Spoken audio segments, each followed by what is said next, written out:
एक राजा की राजकुमारी का स्वयंवर था। उस राजकुमारी ने निर्णय ले रखा था कि मैं अपने जीवन की माला किसी ब्राह्मण कुमार के कंठ में डालूंगी। बड़े बड़े क्षत्रिय राजा इकट्ठे हुए और उस सभा में प्रहलाद के पुत्र विरोचन भी जाकर के पहुंचे, जो अति सुंदर थे। विरोचन का जैसे ही जाना हुआ, सभा में सब लोग विरोचन की तरफ देखे ही नहीं, सबने खड़े होकर के उनका सम्मान किया। उसी सभा में एक कोई ब्राह्मण मुनि कुमार भी चल करके आया, उसकी तरफ किसी ने देखा ही नहीं, बेचारा लज्जित होकर के वो बैठ गया उस सभा में।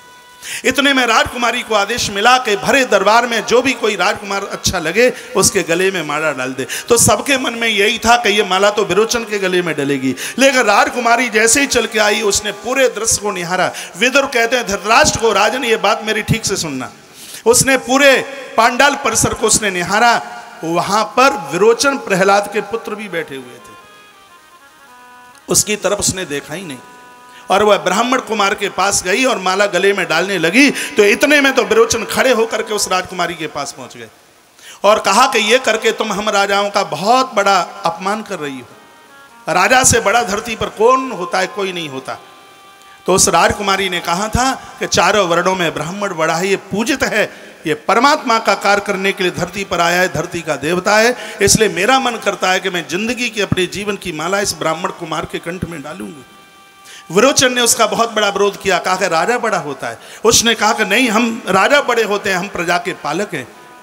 तो उसने कहा कि राजा भ्रष्ट हो जाएगा यदि ब्राह्मण का संदेश और विचार उसके पास में नहीं होगा। तो राजकुमारी ने कहा इसलिए मैं माला इसी के कंठ में डालूंगी। फिर भी विरोचन ने यही कहा कि राजा बड़ा होता है। तब राजकुमारी ने कहा कि यदि राजा बड़ा होता है तो जीवन भर तुम्हारे चरणों की सेवा करूंगी, और यदि ब्राह्मण बड़ा होता है तो मैं दान में तुम्हारा मस्तिष्क ले लूंगी। क्या ये शर्त तुम्हें स्वीकार है?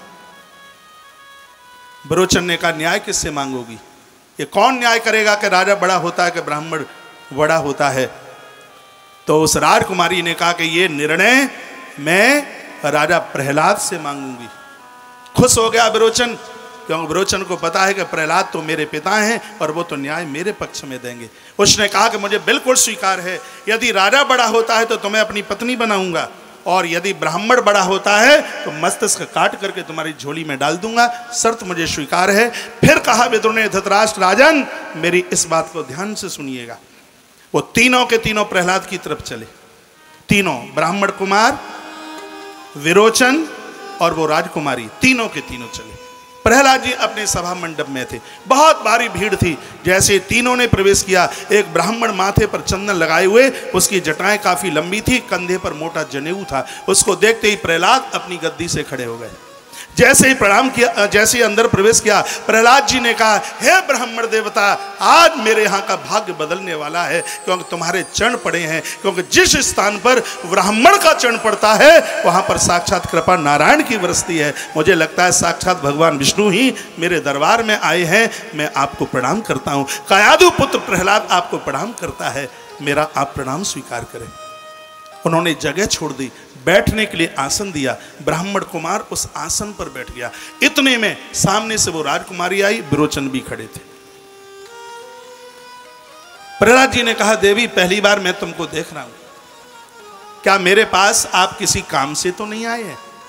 उस राजकुमारी ने कहा राजन मैं तुम्हारे पास में एक काम से ही आई हूं, मैं आपसे न्याय मांगने के लिए आई हूं। वर्तमान समय में आपसे बढ़िया और न्याय कौन कर सकता है? प्रहलाद जी ने कहा तुम दुखी सी लग रही हो, बोलिए तो सही, क्या मेरे राज्य में कोई ऐसी घटना घटी है जहां एक नारी का अपमान हुआ है? आप बोलिए क्या न्याय चाहते हो? कहा राजन थोड़ा हिसाब से न्याय देना, क्योंकि इस न्याय में तुम्हारे परिवार में एक बहुत बड़ी मौत छिपी है। इस न्याय में तुम्हारा खानदान शून्य होने वाला है। इस खानदान में, इस न्याय में तुम्हारी पत्नी मोटे मोटे आंसुओं से रोने वाली है। इसलिए बहुत ध्यान करके, बहुत ध्यान से तुम्हें न्याय करना, क्योंकि इस न्याय में तुम्हारे पुत्र की मौत छिपी हुई है, इसलिए न्याय ठीक से करना। प्रहलाद जी ने कहा बोलिए तो सही बात क्या है? कहा राजन मैं आपसे पूछने के लिए आई हूं कि ब्राह्मण बड़ा होता है कि राजा बड़ा होता है, और यह जवाब आपको देना होगा। मेरा स्वयंवर होने के लिए जा रहा था और बड़े बड़े राजे और महाराजे आए, उसमें तुम्हारे कुमार भी पहुंचे विरोचन, और ये तो सबको पता है कि वर्तमान समय में तुम्हारे पुत्र से सुंदर कोई है ही नहीं। ऊपर से देवांगनाएं जिस रास्ते से चलते हैं तो वो फूल डालती हैं इनके ऊपर, ये सबको पता है। लेकिन उस दरबार में एक ब्राह्मण कुमार भी आया जो इधर बैठे हुए हैं। और मेरे मन की तो भावना यह है कि ब्राह्मण से कोई श्रेष्ठ नहीं होता। उसके कंठ में मैं माला डालने के लिए गई तो तुम्हारे कुमार ने मुझे रोका और कहा कि तुमने हम राजाओं का अपमान किया है, इस भिक्षुक के गले में माला डालने को तुम चली हो, हम राजाओं से बढ़कर के कौन है। मैंने इनको बोला कि यदि राजनीति में ब्राह्मणों के विचार नहीं होंगे तो वो राजनीति खत्म हो जाएगी। तो इन्होंने मेरी बात का विरोध किया। मैं एक शर्त पर यहाँ चल करके आई हूँ। मैंने तुम्हारे पुत्र को बोला है यदि राजा बड़ा होता है तो हे राजन, मैं तुम्हारी पुत्र वधू बनकर जिंदगी भर तुम्हारे चरणों की सेवा करूंगी, तुम्हारे घर को संभालूंगी। यदि राजा बड़ा होता है तो, और यदि ब्राह्मण बड़ा होता है तो मुझे तुम्हारे पुत्र का मस्तिष्क चाहिए। और उसके लिए न्याय मैं आपसे मांगने के लिए आई हूं, आप न्याय दीजिए। विदुर कहते हैं धृतराष्ट्र ठीक से राजन सुनो, इस राजा को भी देख लो, तुम भी राजा हो और वो भी राजा है, तुम भी राजा हो और वो भी राजा है। प्रहलाद जी की आंख में आंसू आ गए। प्रहलाद जी ने कहा हे देवी, मेरा बेटा कल मरे सो अभी मर जाए, अभी मरे तो इसी समय मर जाए। और कहा विरोचन की मां से इस ब्राह्मण कुमार की मां श्रेष्ठ है, मुझसे इस ब्राह्मण का पिता श्रेष्ठ है, और मेरे पुत्र विरोचन से ये ब्राह्मण श्रेष्ठ है, ये ब्राह्मण श्रेष्ठ है। और राजा से हमेशा भूत देवता श्रेष्ठ है। देवताओं ने प्रकट होकर के तालियां बजाई थी और कहा कि हे देवी, विजय तुम्हारी है, पराजय मेरे पुत्र की है, और ये अभी मस्तिष्क काट करके तुम्हें देगा। प्रहलाद जी ने अपने हाथ से तलवार उसके हाथ में दी और कहा ये तलवार के द्वारा अपना मस्तिष्क उतार करके इस राजकुमारी की झोली में डाल दो। विरोचन लज्जित हो गए। विदुर सुना रहे हैं, यही विदुर नीति है जो मैं आपको निवेदन कर रहा हूं। विदुर नीति का नाम आपने बहुत सुना होगा, लेकिन विदुर नीति में लिखा क्या है वो मैं इस व्यासपीठ से आपके बीच में परोस रहा हूं।